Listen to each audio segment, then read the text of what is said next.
La paz sea sobre todos vosotros. Hoy vamos a hablar sobre los haramitas. ¿Quiénes son los haramitas? Son aquellos que se pasan el día o la vida diciendo esto es haram, haram, haram. Todos conocemos a algún haramita, porque hay muchísimos dentro de la religión islámica.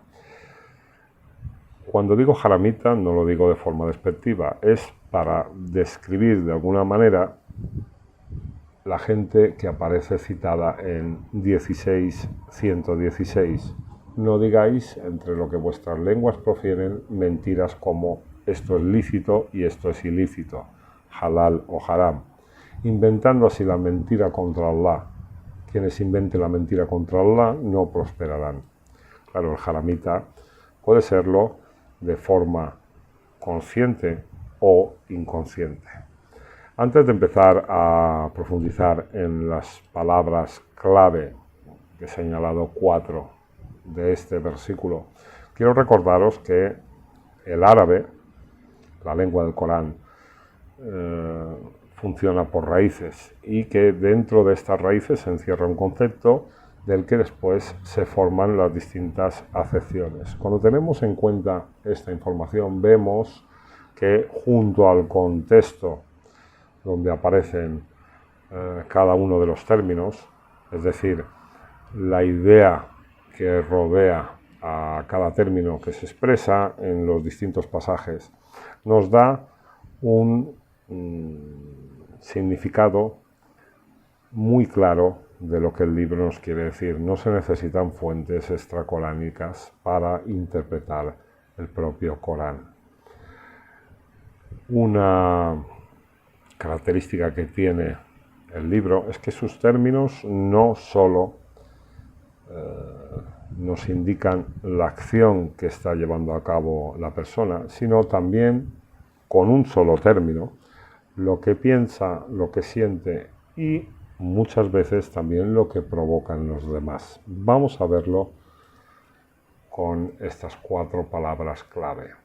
Profieren, tasifu, tiene en árabe el sentido básico de describir o detallar algo. Y entre sus acepciones, afirmar algo como un hecho y también prescribir un medicamento. Esto es lo que vemos siempre en los haramitas.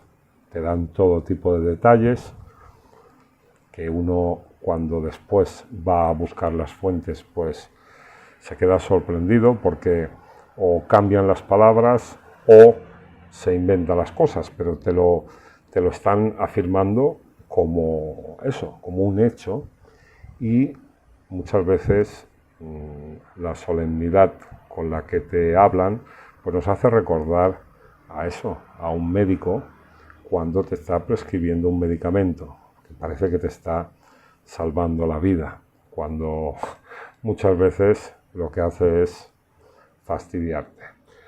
Luego la palabra mentiras, al-kadhiba, pues este término tiene el sentido básico de mentir y entre sus acepciones encontramos imaginar algo que no es real, indicar o dar por válido algo que no es cierto, ya sea de forma consciente o inconsciente, contradecirse a sí mismo y afirmar algo que no se siente en el corazón. Esto es algo que también vemos en los haramitas porque muchas de las cosas que defienden son imaginaciones, a veces no suyas, sino de otras personas del pasado, de otros haramitas del pasado.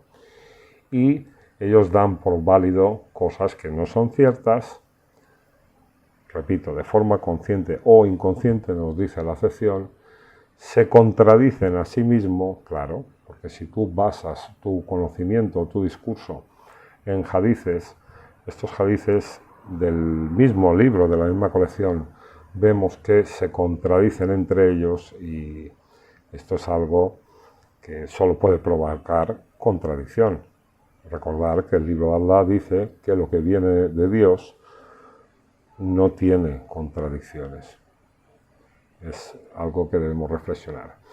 Luego, lo de afirmar algo que no se siente en el corazón, pues nos damos cuenta muchas veces. El haramita a lo mejor te está diciendo algo a veces muy feo, como pueden ser algunos castigos o penas que señala la tradición, y él mismo, tú notas que dentro de su corazón él no está de acuerdo con eso tampoco, ¿no? Por ejemplo, con el tema de la lapidación, pues sí, te pueden narrar el hadith, pero la mayoría de musulmanes no están de acuerdo con eso. Entonces, vale aquí esta acepción de afirmar algo que no se siente en el corazón. Luego, inventando taftalu, li taftalu, pues esta palabra tiene el sentido básico de cortar o dividir, y entre las acepciones encontramos fabricar sin fundamento, falsificar, exagerar, ficción, atribuir algo a alguien falsamente, confusión provocada por gritos o ruidos, algo que resulta chocante, sentirse perdido, no poder ver con claridad y adquirir riquezas. Esto último muy importante porque sabemos que muchos de estos haramitas se ganan la vida o buscan ganarse la vida con la palabra de Allah. Lo que pasa que la palabra de Allah pues no da demasiado juego, en el sentido de que no puedes ponerte a contar historietas a la gente ni relatos fantásticos, porque todo esto no aparece en el libro de Allah. Entonces a la gente pues como que le aburre un poco a veces escuchar la palabra de Allah, pues algo muy sencillo, muy básico, y eso pues no vende. Entonces el haramita se dedica a soltar todo tipo de relatos fantásticos, como nos señala las acepciones, ficción, exageraciones. ¿Quién no ha escuchado las historias de los profetas? O la vida de los compañeros, tanto narrado por una secta o por la otra, y vemos pues, que son claras exageraciones, son ficciones. Atribuir a algo a alguien falsamente, pues esto sucede, es muy común. Esto lo dijo tal, esto lo dijo cual. Hay, por ejemplo, a Abu Huraira, que se le atribuyen tantas cosas que el pobre a lo mejor ni siquiera nunca mencionó. Pero bueno, su nombre ha quedado como pues, ya sabéis, Abu Huraira, como alguien que narró miles de hadices, habiendo prácticamente estado muy poco tiempo con el profeta. No podemos pensar, o yo al menos no quiero pensar, que Abu Huraira dijo todas las barbaridades que aparecen en las colecciones de hadith. Sentirse perdido, confusión por los gritos y el ruido. Estos son cosas que provocan este haramismo en las personas, porque claro, tú eres musulmán, pero te sientes confundido con las contradicciones que estos haramitas te enseñan, y es algo muy desagradable y muy chocante también. Luego, el término prosperarán, yuflihuna.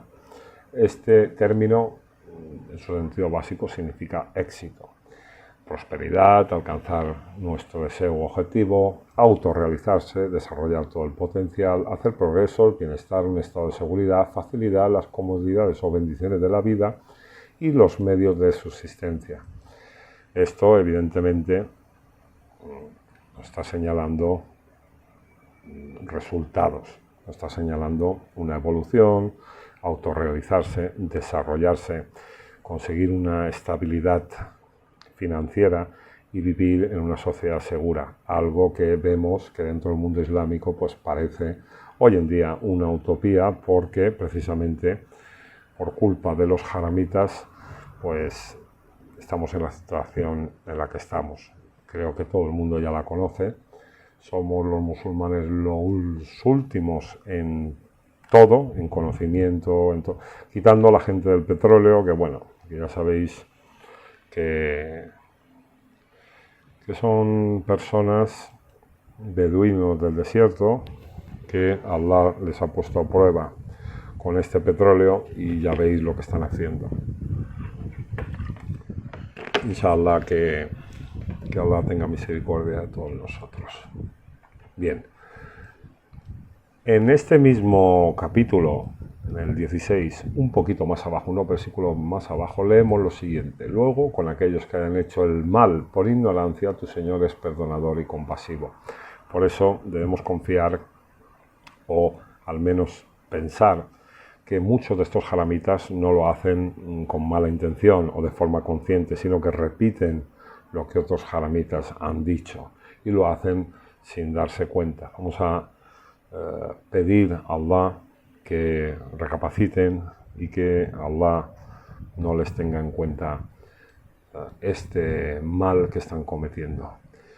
Claro, el problema es que la palabra al-qatiba, mentir, en árabe se utiliza para una mentira que se expresa de forma consciente o inconsciente. Entonces, aquí es un poco, todo, vamos, al final está en las manos de Allah, ¿no? Pero esperemos que sea ignorancia y que Allah sea perdonador y compasivo con ellos. Un hermano me envió el otro día una serie de hadices que voy a leer a continuación, son 3, y lo voy a leer precisamente por esto, porque no podemos pensar que siempre las cosas se hacen con mala intención entre los haramitas. Por ejemplo, en el libro de Bukhari encontramos lo siguiente. Abu Musa al-Ash'ari relató que vio al profeta comiendo pollo. Esto es un hadith. Esto, claro, no conlleva ninguna maldad, no contradice al libro, pero sorprende que es una de las acepciones de litaftaru, de inventar, algo que nos choca, ¿no? Que nos sorprende. Porque, claro, en un libro de religión, que teóricamente nos tiene que llevar a realizar prácticas que nos acerquen a Allah, pues encontramos que al profeta lo vieron comiendo pollo. Luego, por ejemplo, este otro hadith, Aisha relató, solía lavar el semen de la ropa del profeta y él iba a la oración con los rastros del agua aún visibles en su ropa, también de Bukhari. Esto cualquier persona, me parece a mí, que tenga un poco de decencia, entiende que Aisha no pudo relatar esto. ¿Por qué? Porque es una falta de respeto. O sea, solo hablar del semen del profeta, astaghfirullah, son cosas que no se comprenden, y son muy desagradables. Es por culpa de este tipo de tradiciones, como las otras muchas que ya conocéis, que los no musulmanes nos atacan y tienen donde agarrarse por este tipo de hadith. Este no, porque este es algo inocente, entre comillas, es algo muy feo porque es una falta de respeto, pero los de que Aisha era muy pequeña cuando se casó con el profeta, las hazañas sexuales del profeta, todo esto está recogido también en el libro de hadices, y son cosas que son falsas y que utilizan los no musulmanes para meterse con nosotros, pero el haramismo trae eso. Y luego este otro hadith, que también es muy curioso, Umar ibn Khattab relató que el profeta dijo: a un hombre no se le preguntará por qué golpeó a su esposa. Ya tenemos vídeos en el canal sobre qué significa daraba, o golpear, en el contexto donde aparece, y no tiene nada que ver con pegar a la mujer. De todas maneras, este hadith de Abu Daud está considerado como daif, que significa que es débil. Todos los relatos o cualquier tipo de información que no sea el texto coránico queda excluido a la hora de interpretar el mensaje. Eso es lo que nos dice el propio Corán. Pero claro, cuando ya el hadith encima nos dicen que es daif, que es débil, pues uno se pregunta que por qué entonces aparece en las colecciones de hadices. Claro, nos pueden decir, pues, para dejar tal cual y no tocar nada de lo que nos enseñaron los compañeros del profeta. Pero esto es una contradicción, porque si es daif es porque no lo tienen como auténtico, y si no lo tienen como auténtico, pero lo mezclan con lo que es auténtico, aunque digan que es daif, pues es algo que levanta la duda y la sospecha de cualquier persona que reflexiona y tiene un mínimo de sentido común.